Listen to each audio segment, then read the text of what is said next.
Jumpa lagi ya teman-teman. Dalam video kali ini saya akan membahas tentang penyiapan bibit ikan nila sebelum ditebar menggunakan sistem bioflok atau melakukan pembesaran dengan sistem bioflok. Menurut saya pada penyiapan bibit ini penting, bahwasanya bibit nila yang kurang sehat akan menimbulkan masalah selama budidaya dengan menggunakan sistem bioflok.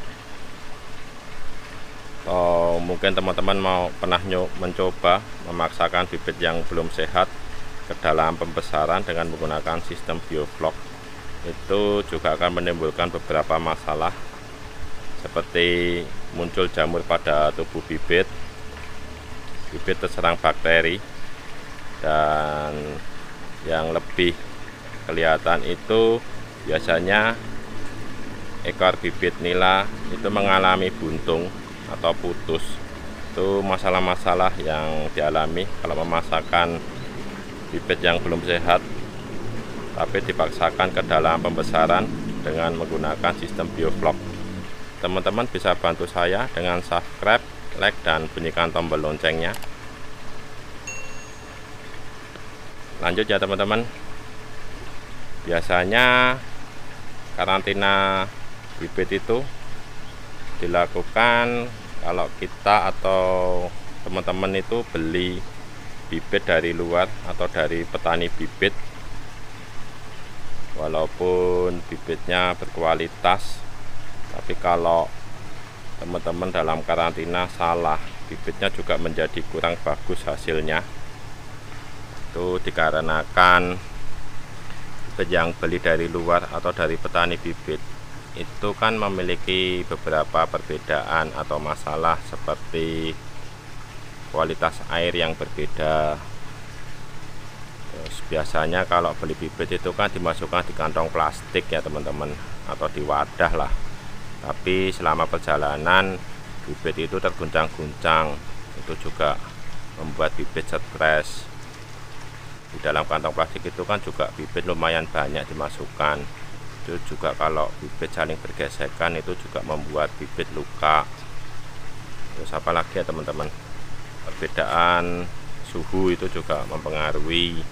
Dan yang terakhir itu bibit yang dibeli dari luar itu juga bisa membawa jamur atau bakteri yang merugikan.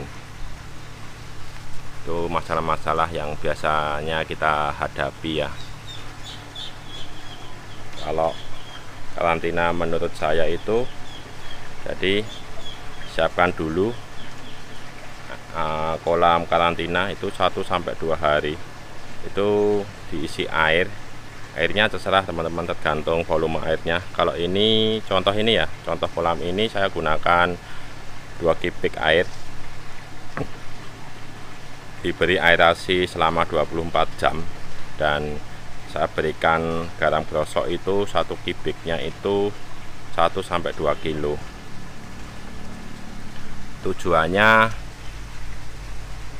biar oksigen yang terlarut atau tersedia itu banyak ya teman-teman. Kalau penggunaan garam grosok itu kan untuk membunuh bakteri atau jamur yang merugikan. Jadi pada intinya itu biar air kolam karantina itu benar-benar siap, dan saya hanya menggunakan garam grosok buat obatnya, jadi tidak menggunakan obat-obatan dari kimia. Kalau untuk karantina saya cukup garam grosok. Kalau jenis kolam karantina itu bisa bermacam-macam teman-teman. Kalau saya menggunakan kolam terpal, mungkin teman-teman juga bisa menggunakan kolam beton. Setelah 1-2 hari kita siapkan airnya, kita beri aerasi terus garam.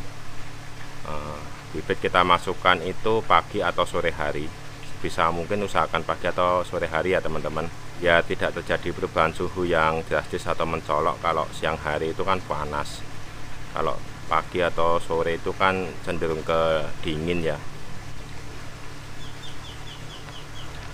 Setelah bibit masuk ke kolam karantina, sebisa mungkin ya teman-teman itu dipuasakan 1-2 hari. Kalau saya tuh 2 hari puasa ya teman-teman. Maksudnya ikannya yang puasa, bukan sayanya.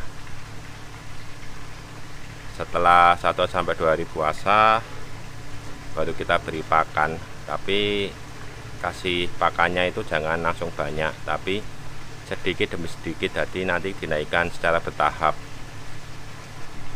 Selama 3 hari karantina itu masih ada bibit yang sakit atau mati, ya lakukan lagi pengurangan air sebanyak 50%, terus diisi lagi air yang baru 50%, dan diisi garam grosok. Itu untuk 1 kubiknya saya gunakan 1-2 kilo. Jadi tergantung volume air atau volume kolam yang teman-teman gunakan untuk karantina ya.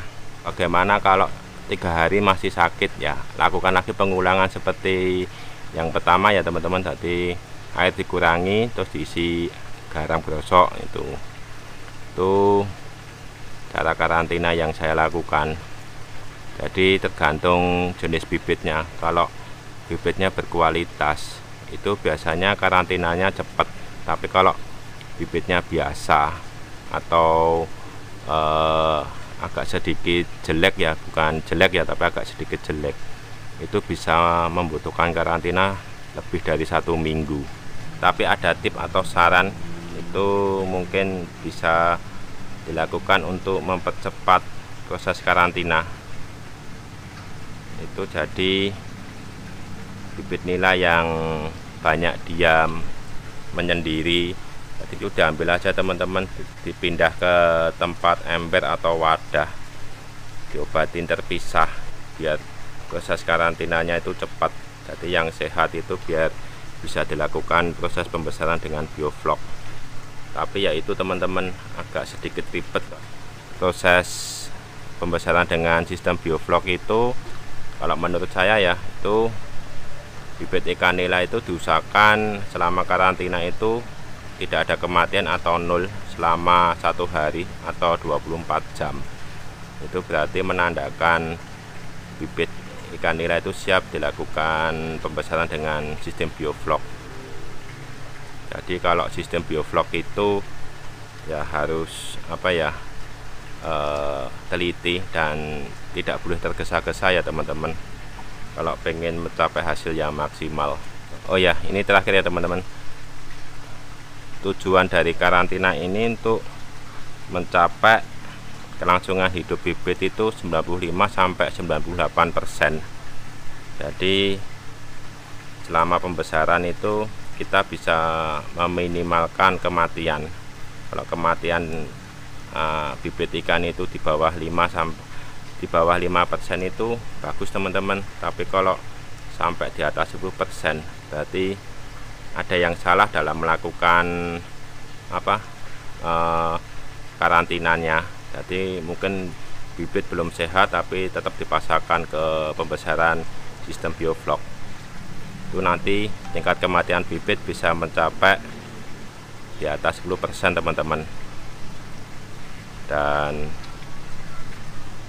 ciri bibit yang sehat itu kayak gini teman-teman, dia aktif, lincah, dan banyak gerak. Itu cirinya bibit yang sehat.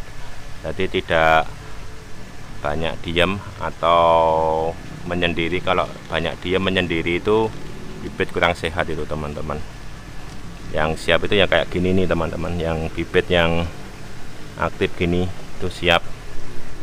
Demikian ya teman-teman, video tentang penyiapan bibit ikan nila. Menurut saya ya, mungkin ada saran atau masukan bisa ditulis di kolom komentar. Jadi kita bisa berbagi bersama. Dan terakhir saya ucapkan terima kasih sudah menonton video ini. Sekian.